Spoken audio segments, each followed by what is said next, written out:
Mark Carlin, Duke Lavery's here to see him.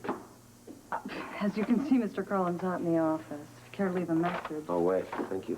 Mr. Carlin obviously doesn't receive his messages because I have left several of them.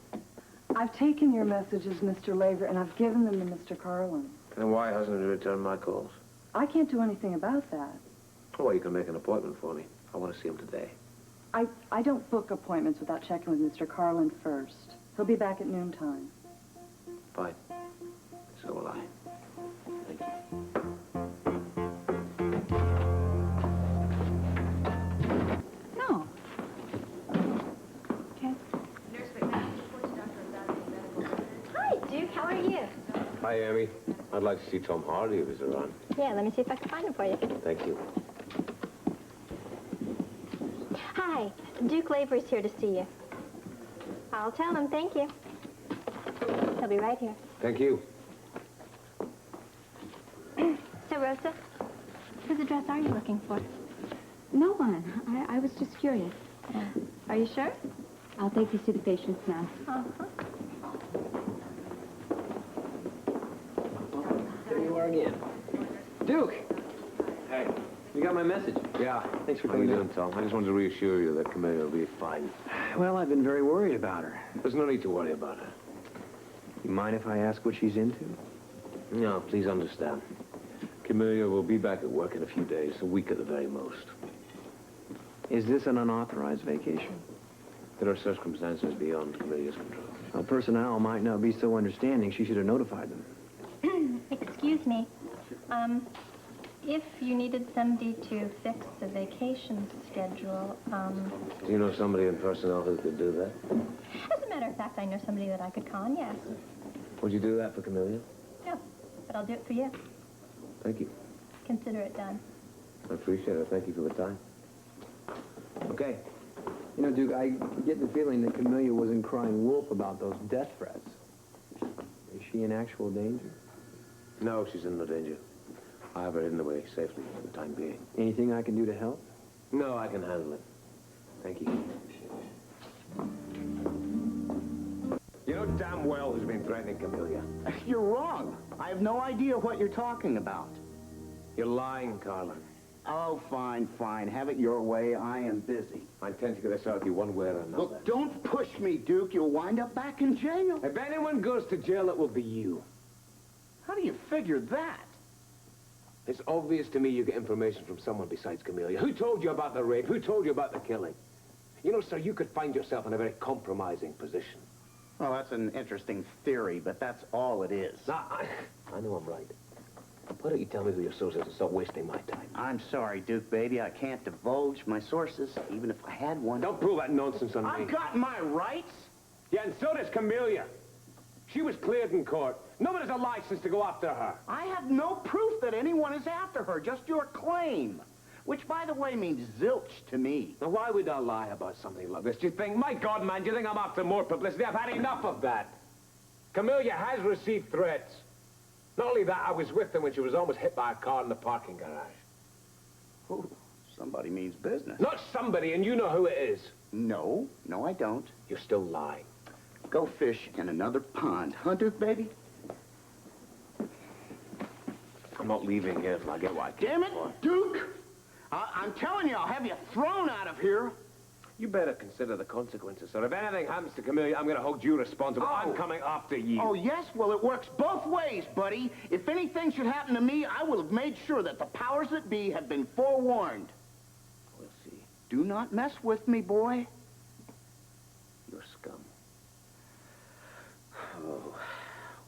Watch it. You know, I held back the last time I was here because of my relationship with Anne and Devane. Now, thanks to you, that is out of the question. I've got absolutely nothing to lose. If I can get my hands in you now, believe me, sir, I will finish the job. So it's your choice. What's it going to be? Is it going to be the truth? Or the consequences?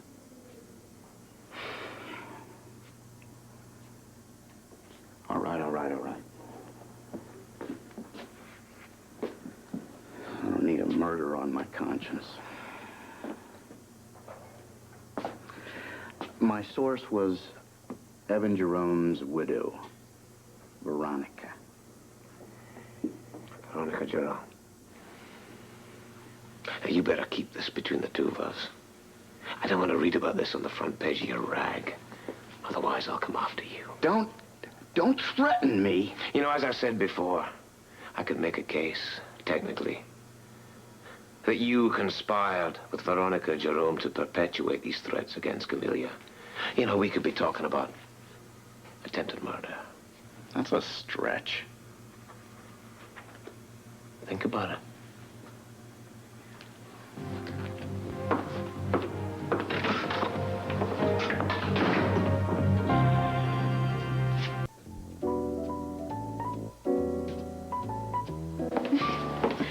Good evening. Do you have a reservation? No, I won't be having dinner. I want to see someone. I was told he was here. Who is it? Victor Jerome. Oh, yes. Who are you? I could ask you the same thing. Please tell Mr. Jerome. I asked you a question. Who are you and what do you want with Mr. Jerome? I really don't think that's any of your business. I work for Victor Jerome. His office told me I'd find him here. So?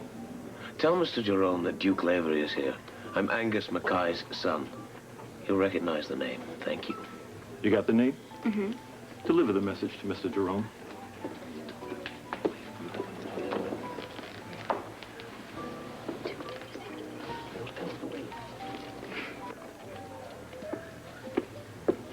I told Mr. Jerome you wanted to talk to him.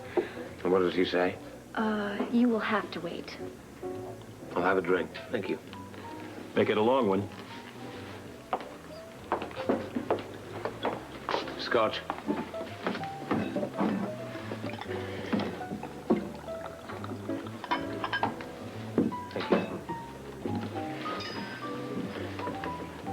I'm glad we reached an understanding. Thank you for your time, Mr. Jerome. Thank you.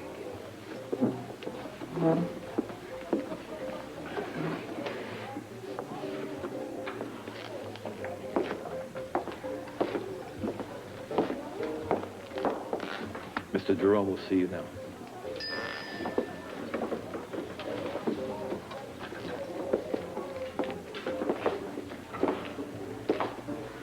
Mr. Jerome. May I sit down?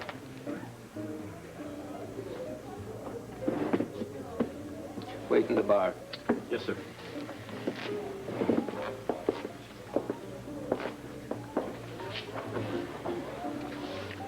What are you doing here?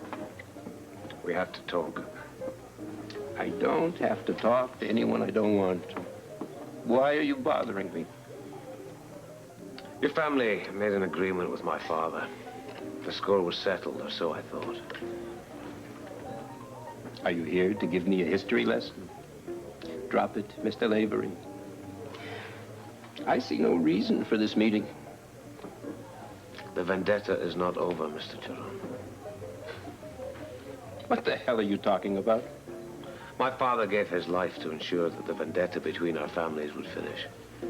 He did this to ensure the safety of his family and yours. Someone is violating that agreement. Stop right there. I'm telling you the truth. You're misinformed. I'm not accusing you of anything. Someone is obviously going behind your back. Enlighten me. Give me some facts. The gentleman isn't staying for dinner. Go on. Get this over with. Camellia received a threatening letter. It was followed by a funeral wreath that was attached to her door. Shades of the past, perhaps. Are you following me, Mr. Jerome? The other day, I was escorting Camellia to her car in a parking garage. Another car tried to knock us both down. And I'd be very happy if I could say that was the end of the story. But I don't think it is. So just what are you going to do about it? How do I know this is true? Who'd be foolish enough to violate an agreement I made? Someone who resents the pact you made with my father. That's your theory. No, it is a fact, sir. And I know who it is. Evan's widow, Veronica. Well,